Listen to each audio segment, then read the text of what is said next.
ሰላም እንደምን ቆያችሁ ውድ አንከር ዜና ቤተሰቦች ሰላም ፍቅር ጤና ባላችሁበት ድረስ እያልን የሰዓቱን ዜና ይዘን ቀርበናል። የሁለቱ የትግራይ ኃይሎች ውጊያ እንደቀጠለ እንደሆነ ከቦታው መረጃ ደርሶናል።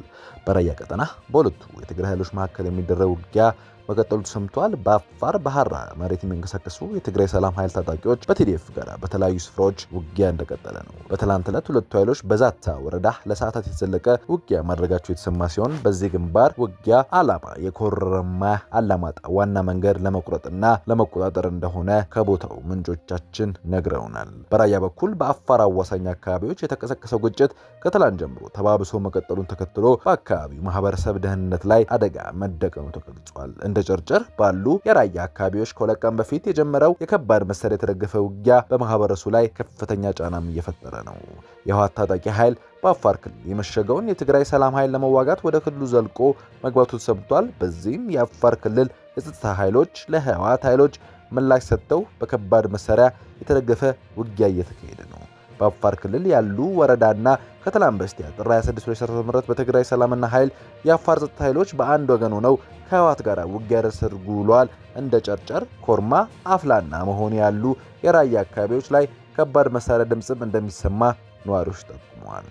ህወሓት በአፋርና በአማራ ወሳኝ አካባቢዎች የከፈተው ጥቃት ተከትሎ ከአንድ ሳምንት በላይ የዘለቀው ግጭት በተለያዩ አካባቢዎች ተከስቷል። በጠለምት በኩል ግጭቱ ለአንድ ሳምንት ለጊዜው ረገብ ያለ ቢሆንም በአፋር በኩል ያለው ተባብሶ መቀጠሉን ምንጮቻችን ነግረውናል። ሌላው በብዙዎች በተለያየ የፖለቲካ ንግግሩ የሚታወቀው ዶክተር ዳንኤል ክብረት አዲስ ሹመት መሾሙ ብዙዎችን እያነጋገረ ይገኛል። የጠቅላይ ሚኒስትር አብይ አህመድ የማህበራዊ ዘርፍ አማካሪ የሆኑትና የዲያቆን ዳንኤል ክብረት የኢትዮጵያ ብሮድካስቲንግ ኮርፖሬሽን ኢቢሲ የሥራ አመራር ቦርድ ሰብሳቢ ሆነው በፓርላማ ሊሾሙ እንደሆነ የውስጥ መረጃዎቻችን ነግረውናል። የኮርፖሬሽን ቦርድ አባል እንዲሆኑ ከታጩት 9 ግለሰቦች ውስጥ 6ቱ አዳዲስ ናቸው። የኢትዮጵያ ብሮድካስቲንግ ኮርፖሬሽን እንደገና ለመቋቋም በ2015 በወጣው አዋጅ የተቋቋመው የሥራ አመራር ቦርድ በአጠቃላይ ጠቅላይ ሚኒስትሩ አቅራቢነት በሕዝብ ተወካዮች ምክር ቤት እንደሚሾሙ ይደነግጋል። የሕዝብ ተወካዮች ምክር ቤት ሐሙስ ጥር 28 2018 ዓ.ም በሚካሄደው መደበኛ ስብሰባው ለኮርፖሬሽን ቦርድ አባልነት በእጩነት የቀረቡለትን ግለሰቦች መርምሮ ለማጽደቅ አጀንዳ መያዙ ከቦታው ደርሶናል። የኮርፖሬሽን ቦርድ የብሔራዊ ቴሌቪዥን የሬዲዮ ጣቢያዎች በስሩ የሚስተዳደረው ኢቢሲን በበላይነት የሚመራው አካል እንደሆነ ይታወሳል። ቦርዱ የመገናኛ ብዙሃንን የሚመለከት የመንግስት ፖሊሲዎችና ሕጎች በኮርፖሬሽን ተግባራዊ መሆናቸውን ለማረጋገጥ ኃላፊነት በአዋጅ ተጥሎበታል።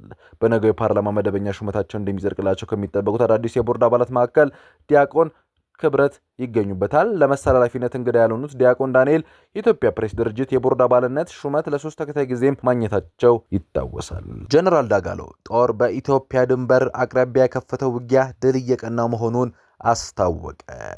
የጀነራል ዳጋሎ ጦር በኢትዮጵያ ድንበር ውጊያ እየቀጠለ እንደሆነና ድል እየቀና መሆኑን ትላንት አስታውቋል። በሱዳን እየተካሄደ ባለው እርስ በርስ ጦርነት አሁን ደግሞ አቅጣጫውን ቀይሯል። በምዕራባዊ ሱዳን የነበረው ውጊያ ወደ ምስራቃዊ የሀገሪቱ ክፍል መሸጋገሩን የሚገልጹ ዘገባዎችም እየወጡ ይገኛሉ። እንደ ኤኤፍፒ ዘገባ በደቡብ ምስራቃዊ ሱዳን የሚገኘውና ከኢትዮጵያና ከደቡብ ሱዳን የሚዋሰነው ብሉ ናይል ግዛት ውስጥ ከሰኞ ጀምሮ አዲስ ውጊያ ተቀስቅሷል። በዚህ ውጊያ በጀነራል ሐምዳን ደጋሎ የሚመራው ፈጥኖ ደራሽ ኃይል ከሱዳን ህዝብ ነፃ አውጪ ግንባር SPLMN ጋር በመቀናጀት ባደረገው ጥቃት ድል እንደቀናው ዘገባ አስረድቷል። በውጊያው የታጣቂዎች ደይም መንሱር የተሰኘችው የስትራቴጂካዊ ከተማ ለመቆጣጠር መቻላቸው አስታውቋል። ከተማዋ በታጣቂዎች እጅ መግባቷን የአካባቢ ነዋሪዎችን ማረጋገጡን ያስታወቀው ዘገባው ድርጅቶቹን ባወጡት መግለጫ ይህንን አስረድተዋል። ሁለቱ ታጣቂዎች ይህችን ከተማ መቆጣጠራቸውን ተከትሎ ወደፊት እየገሰገሱ መሆኑን የጠቀሰው አካባቢው ያሉ ነዋሪዎች ጦርነቱን በመፍራት ወደ ኢትዮጵያ ጉምሩክ እየተሰደዱ እንደሆነ ተገልጿል። ይህ በእንዲህ እንዳለ አንድ የሱዳን ከፍተኛ ባለስልጣን ለሱዳን ትሪቢዩን በሰጡት መግለጫ ለዚህ ጥቃት በኢትዮጵያ ላይ ወቀሳ ሰንዝረዋል። የፈጥኖ ደራሹ ኃይልና አጋሮቹ ታጣቂዎች ከኢትዮጵያ ተነስተው ይህንን ጥቃት መፈጸማቸውን የተናገሩት እኚህ ባለስልጣን ታጣቂዎቹ በድንበር በኩል የተሟላ የጉዞ ሰንሰለት መዘጋታቸውንም አስረድተዋል። ይህ በእንዲህ እንዳለ የሱዳን መንግስት ከዚህ ቀደም እነዚህ ታጣቂዎች በቤንሻንጉል ጉሙዝ ክልል ውስጥ ማሰልጠኛ ካምፕ እንዳላቸው በተደጋጋሚ ሲገልጹም ቆይቱ ይታወሳል። ነገር ግን ኢትዮጵያ ባለስልጣናት ይህንን ማስተባበላቸው አይዘነጋም። የተወደዳችሁ የአንከር ዜና ቤተሰቦች መረጃውን እየሰማችሁ አብራችሁን ስላላችሁ እናመሰግናለን። መረጃውን እየሰማችሁ ባላችሁበት ሁኔታም ላይክ፣ ሼር ማድረጋችሁ እንዳረሱ ለቻናላችንም እንግዳ ከሆናችሁ ሰብስክራይብ አድርጋችሁ ከአንከር ዜና እንድትወዳጁ ጋብዘናል። አሁን በዝርዝር ወደ ያዝናቸው መረጃዎች እናልፋለን። ጦርነት፣ ግጭትና ዜጎች ላይ የሚደርሱ የመልካም አስተዳደር ጥፋቶች አሉ። እነዚህ በምርጫው ላይ ቀጥተኛ ተስፋ እና ተጽዕኖ ያሳድራሉ። በምርጫው ላይ ስንሳተፍ በስጋትና በተስፋ ነው ሲል የነጻነትና እኩልነት ፓርቲ ነኢፓ ገልጿል። ነጻነትና እኩልነት ፓርቲ በሰባተኛው ሀገራዊ ምርጫ በፓርላማና በክልሎች 200 ወንበሮች ለማሸነፍ እየሰራ መሆኑና ይህ ውጤት እንዳይመጣ የሚያደርጉ ችግሮች ሊኖሩ እንደሚችሉ ገልጿል። የፓርቲው ሊቀመንበር ዶክተር አብዱል ቀሪም አዳም የኢትዮጵያ ምርጫ ታሪክ ዲሞክራሲያዊ ነው ማለት አይቻልም ያሉ ሲሆን በሰባተኛው ሀገራዊ ምርጫ በስድስተኛው ሀገራዊ ምርጫ ወቅት ከገጠማቸው ችግሮች ሙሉ ለሙሉ ነጻ ይሆናል ብለው እንደማያስቡ ተናግረዋል። ባለፉት ዓመታት በሰራናቸው ስራዎች ባደረግነው ዝግጅት ጦርነትና ግጭት በሌለባቸው አካባቢዎች የፈጠርነው አደራጀት 100 ወንበሮች እንድናገኝ ያስችለናል ብለን እናምናለን። ይህን እቅዳችን እንደምናሳካ እርግጠኛ ነን ብለዋል። የግለሰብ የቡድን የአጠቃላይ የዜጎች መብት ከሚነኩ እንዲሁም ግጭት ቀስቃሽ ከሆኑ የምርጫ ቅስቀሳ አካሄዶችና ተሳትፎች ፓርቲዎች ራሳቸውን መቆጠብ አለብን። ገዢው ፓርቲም በተቃዋሚ ፓርቲዎች ላይ ጫና ከማድረግ በተጨማሪ ሌሎችን የሚረብሹ ነገሮች መራቅ ኃላፊነቱ መውጣት አለበት ብለዋል። እኛ ብቻ ሳይሆን ሌሎች የፖለቲካ ፓርቲዎች ጭምር ከሆነ እምነት ጋር በማያያዝ ልክ ያልሆኑ ፍርጆች ይሰጣሉ። የህጋዊ አይደለም፣ የሚጠቅምም አይደለም። የሀገሪቱ ህግም በሃይማኖት የፖለቲካ ፓርቲ እንዲደራጅ አይፈቅድም። በዚህ የተደራጀንም አይደለንም ብለዋል። መለየት ያለብን ነገር በአንድ ፓርቲ ውስጥ አብዛኛው አባላት ወይም አመራር በአብዛኛው የአንድ እምነት ተከታይ ሊሆኑ ይችላል። ይህ ግን በራሱ ችግር ነው ብለን አናስብም። ነኢፓን ከአንድ እምነት ጋር ማገናኘት ትክክል አይደለም። የሃይማኖት ፍላጎት የለንም ሲሉ ለሚደርስባቸው ወቀሳ አስተባብለዋል። አሁን ባለው ምርጫ ለማካሄድ ሙሉ ለሙሉ ምቹ ሁኔታ አለ ብሎም እንደማያስብ ገዢው ፓርቲም ምቹ ሁኔታ አለ ብሎ የሚያስብም አይመስለኝም። ጦርነት፣ ግጭትና በዜጎች ላይ የሚደርሱ የመልካም አስተዳደር ጥቃቶች አሉ። እነዚህ በምርጫ ላይ ቀጥተኛ የሆነ ተጽዕኖ ያሳድራሉ። በምርጫው ላይ ስንሳተፍ በስጋትና በተስፋ ነው ብለዋል። የምርጫ ታሪካችን ዲሞክራሲ አይደለም፣ ግን እንዲሆን ጥረት ማድረግ አለብን። አሁንም ካለፉት ዓመታት በጣም የተለየ ስህተት የሌለው አሰራር ይኖራል ብለን አንጠብቅም። ለዚህ አሳቤ ነው በምርጫው ማንሳተፈው ብለዋል።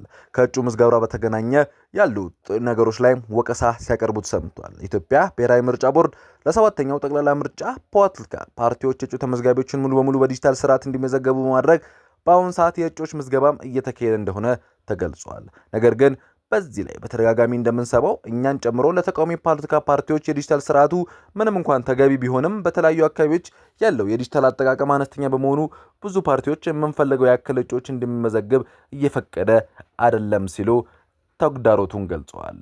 ባለፈው ምርጫ ነኢፓ 615 የሚሆኑ እጩዎች አስመዝግቧል። አሁን ግን ሲስተሙ ከፋይዳ መታወቂያ ጋር ተያይዟል። የኔትወርክ ችግር አለ። አንዳንዶቹ ለማስተካከል ጥረት የተደረገ ነው፣ ግን እየሄደበት ያለው ሁኔታ አዝጋሚ ነው።